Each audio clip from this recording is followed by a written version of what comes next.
하나님께서는 늘 우리를 지켜주시고 우리와 함께 하시고 우리를 도와주시는 분이십니다. 요셉의 그 모든 상황 가운데서도 여전히 하나님은 요셉과 함께 하셨고 요셉을 통해서 또한 그의 가족들을 이제 온전히 그 기근으로부터 회복될 수 있는 그 길을 또 열어주게 되어진 것을 볼 수 있습니다. 오늘 말씀은 창세기 42장에서 45장까지 말씀입니다. 요셉의 형들이 애굽으로 가게 되어집니다.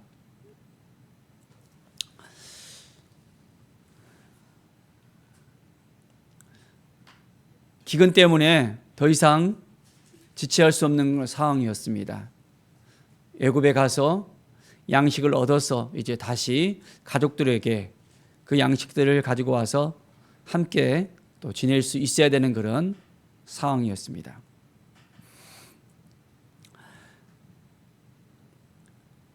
사십이장 2절에 보면 야곱이 말합니다. 내가 들은즉 저 애굽에 곡식이 있다 하니 너희는 그리로 가서 거기서 우리를 위하여 사오라. 그러면 우리가 살고 죽지 아니하리라.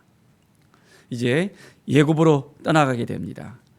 그런데 그 애굽에는 요셉이 기다리고 있었습니다. 요셉이 애굽의 총리가 되어서 그 땅 모든 백성에게 곡식을 팔고 있었습니다. 그리고 이제 요셉의 형들이 애굽에 가서 바로 요셉의 앞에서 땅에 엎드려서 이제 절을 하게 됩니다. 그렇습니다. 요셉에게 절을 했던 걸로 인해서 이제는 그 꿈을 이야기해서 그 형들이 또한 절을 한다는 그 꿈을 이야기해서 요셉이 애굽에 팔리게 되어지고 그 가운데 이제 다시 애굽에서 요셉의 형들과의 만남이 그 조우가 시작되었던 것을 볼 수 있습니다. 참 신기하지 않습니까? 어떻게 이런 일이 일어날 수 있었을까요? 그런데 이것은 하나님께서 계획해 놓으셨다는 것을 우리는 분명히 알 수 있습니다. 요셉이 그 형들인 줄을 알고 있었지만은 모른 채 하면서 그들에게 이야기합니다. 너희가 어디에서 왔느냐? 우리가 곡식을 사러 왔습니다. 가나안 땅에서 왔습니다. 하면서 이야기합니다. 요셉이 그들에 대해서 꾼 꿈을 생각하면서 이제 정탐꾼으로 그들에게 이야기합니다. 너희들은 정탐꾼이다. 그 가운데서 요셉과 또한 요셉의 형들이 만남이 있었고 이제 애굽에서의 그 새로운 그런 일들이 생기게 되는 것을 볼 수 있습니다. 요셉은 그 형들을 곡식을 가득 채우고 또 그 안에 그 폐물을 갖다 다시 집어넣고 돌려보냅니다. 42장 37절에 보면 루벤이 이야기합니다.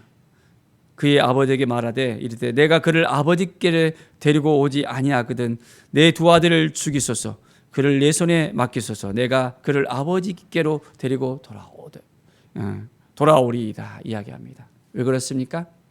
이제 요셉이 그 형들을 돌려보내면서 너희들이 정탐꾼이 아니라는 것을 분명히 또한 알게 하려면 어떻게 한다고요? 이제 그 막내 동생 베냐민을 데려오라는 것이었습니다.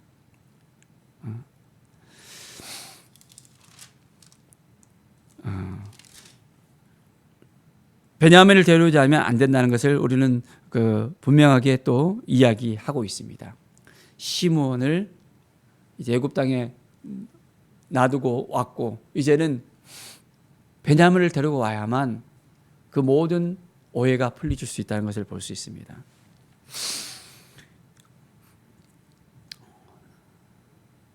아버지는 참 감당할 수가 없었습니다. 왜 그랬습니까? 이미 요셉을 잃어버렸잖아요. 이제 베냐민까지 잃을 수가 없었습니다. 그래서 도저히 그렇게 하지 못했습니다. 하나님의 계획하심은 여전히 그 가운데 있는 것을 볼 수 있습니다. 43장 14절에 보면 전능하신 하나님께서 그 앞에서 너에게 은혜를 베푸사 그 사람으로 너희 다른 형제와 베냐민을 돌려보내게 하시기를 원하노라. 내가 자식을 잃게 되면 이르리로다. 자식을 잃게 되면 이르리로다. 참 아버지 야곱의 그 아픈 마음을 우리는 읽을 수 있습니다. 내가 자식을 잃게 되면 이르리로다. 사랑하는 여러분, 우리가 이 상황에 있었다면 우리는 어떻게 했을까요? 어떠한 마음으로 나가야 될까요? 참 앞뒤가 꽉꽉 막혀 있는 그 상황인 것처럼 보여줄 때 우리는 누구에게 그 모든 것을 맡겨드리며 정말 그 일들을 해야 될까요? 전능하신 하나님께서 그 사람 앞에서 너희에게 은혜를 베푸사 하나님이 행하셔야만 된다는 것, 하나님이 도와주셔야만 된다는 것, 하나님의 인도해 주셔야만 된다는 것을 고백합니다. 우리의 인생 가운데서도 하나님이 도와주시지 않으면, 하나님이 이끌어 주시지 않으면, 하나님이 인도해 주시지 않으면 안 된다는 것을 우리가 깨닫게 되어집니다. 이 코로나의 상황 가운데서 정말 힘들고 어려운 일들이 생겨나잖아요. 우리의 가정 가운데서, 우리의 직장 가운데서, 사업체 가운데서 참 여러 가지 정말 막힌 일들이 있습니다. 어려운 일들이 정말 있습니다. 감당할 수 없는 일들이 계속해서 생길 수 있습니다. 그러나 그 가운데서도 우리가 하나님을 믿고 하나님의 은혜를 구하면서 전능하신 하나님이 우리의 모든 상황 가운데서 우리를 이끌어주시고 도와준다는 그 믿음을 가지고 있을 때 분명하게 우리에게는 회복이 있을 수 있습니다. 코로나 가운데 우리가 예배를 드리고 싶어도 예배당에 나와서 예배를 드릴 수 없는 상황이잖아요. 너무나도 안타까운 일입니다. 부산의 세례교 교회 같은 경우에는 예배를 강행하다가 이제는 교회가 폐쇄되는 그런 지경에까지 이르게 되어집니다. 참 너무나도 가슴 아픈 일입니다. 어떻게 이런 일이 생길 수 있을까요? 우리의 믿음을 지키기 위해서 우리는 어떻게 해야 될까요? 우리가 이 예배를 정말 계속해서 해야 되는데, 이 예배 가운데 하나님을 만나야 되는데, 하나님의 은혜를 누려야 되는데 어떻게 해야 되겠습니까? 언제까지 우리가 온라인으로 이렇게 예배를 드려야 될까요? 참으로 가슴 아픈 일입니다. 하나님께서 우리에게 은혜를 베풀어 주셔서 이 코로나의 모든 상황들이 이제는 종료가 되어지고 온전히 하나님 앞에 우리가 믿음으로 나아가며 하나님의 은혜를 구하고 이제는 모든 상황들이 이제는 회복될 것을 믿음으로 선포하고 나가길 원합니다. 그래서 우리의 가정이, 우리의 직장이, 사업체가 하는 모든 일들이 잘 되어질 수 있도록, 내가 자식을 잃게 되면 이르리로다, 이런 마음으로 정말 우리가 믿음으로서 하나님께 모든 걸 다 맡길 수 있어야 되겠습니다. 우리가 하려고 하는 것이 아니라 하나님이 하실 수 있도록 우리가 온전하게 하나님만 바라보는 우리의 삶이 되어져야 되겠습니다. 이제 요셉의 형들은 애굽으로 나가게 됩니다. 그리고 요셉을 만나게 됩니다.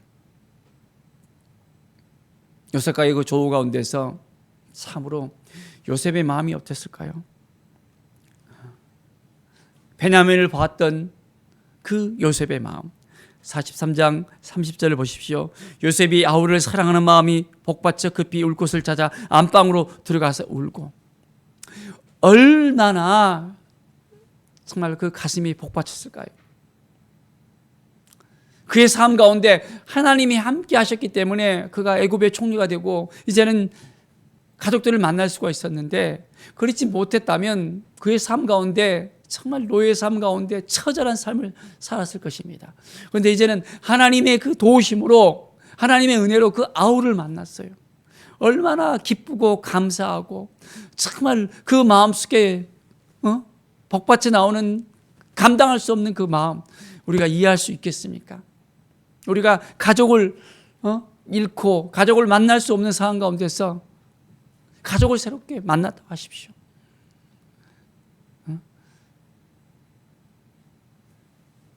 전에 우리가 남한과 북한의 그 이산 가족들이 만났을 때, 그 조우했을 때 정말 많은 가족들이 만나면서 눈물바다가 됐던 걸 우리가 기억하잖아요. 참으로 요셉은 너무너무 그 마음을 감당할 수 없을 정도로 기쁨이 넘쳐났던 것을 볼 수 있습니다.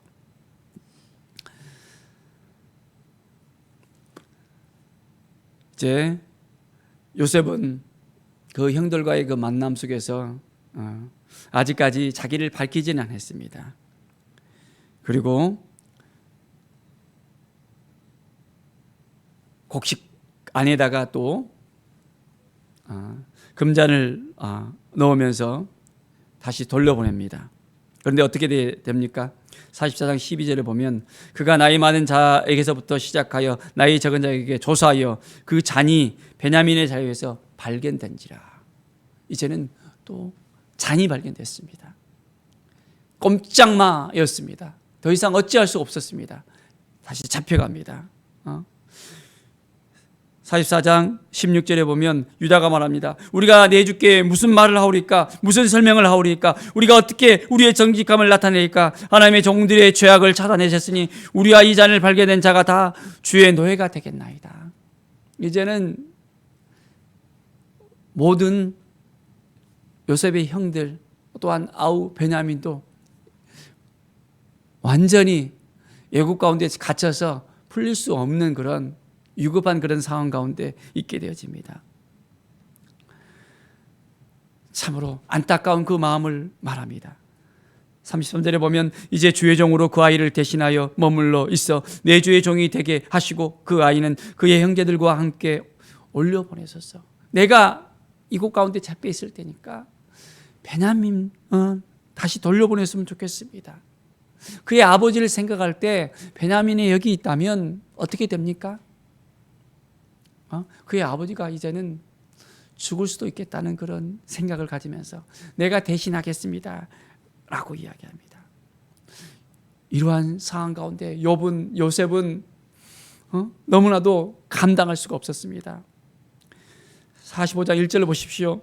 요셉이 시종하는 자들 앞에서 그 정을 억제하지 못하여 소리질러 모든 사람을 자기에게서 물러가라 하고 그 형제들에게 자기를 알리니 그때 그와 함께한 다른 사람이 없었더라. 어떻게 됩니까? 요셉이 이제는 큰 소리로 울게 되어집니다. 통곡하는 소리가 되어집니다. 넘쳐 흐릅니다. 애굽 사람에게 그 모든 것이 들리게 되어집니다. 이제는 자기를 드러냅니다. 하나님께서 요셉을 통해서 이제는 요셉의 모든 가족들이 회복되어 줄 수 있도록 인도하여 주시는 것을 볼 수 있습니다. 어떻게 합니까? 이제는 요셉이 그의 아버지를 모시고 올 수 있도록, 그래서 그의 아버지와 그 모든 형제들이 이제는 애굽의 고센 땅에서 함께 지내면서 앞으로 남아있는 5년의 그 흉년 가운데 보호받고 이제는 그들이 온전한 그런 삶을 살 수 있도록 하나님께서 그 일을 허락해 주셨던 것을 우리는 볼 수 있습니다. 45장 8절에 보십시오. 나를 이리로 보낸 이는 당신들이 아니요 하나님이시라. 하나님이 나를 바로에게 아버지로 삼으시고 그 온 집의 주로 삼으셨으니 애굽 온 땅의 통치자로 삼으셨나이다. 하나님이 행하셨다는 것입니다. 하나님께서 애굽으로 보냈고 애굽에게 와서 노예로 지내는 것이 아니라 애굽의 총리로 있게 하셨고 이제는 당신들을 또한 온전하게 보호할 수 있는, 또한 흉년으로부터 차고 넘치는 은혜를 누릴 수 있는 그런 일을 할 수 있도록 하신 모든 그 이가 바로 하나님이라는 것입니다. 자,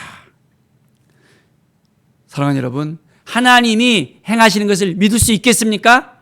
하나님이 우리를 도와주신 것을 믿을 수 있겠습니까? 하나님이 행하십니다. 하나님이 도와주십니다. 우리는 전적으로 하나님만 믿고 따르고 하나님만 바라보고 하나님께 모든 걸 맡겨드릴 수 있는 우리의 삶이 될 수 있어야 되겠습니다. 이 모든 것을 이제는 야곱에게 알리고 야곱을 모셔오라고 합니다. 어리동절한 그 야곱의 그 모습을 우리는 발견할 수 있을 것입니다. 그들의 말을 믿지 못할 정도로 어떤 이런 일이 이루어질 수 있을까? 내 아들 요셉이 지금까지 살아있으니 내가 죽기 전에 가서 그를 보리라 라고 합니다. 기쁨이 넘쳐납니다. 내가 그를 보리라.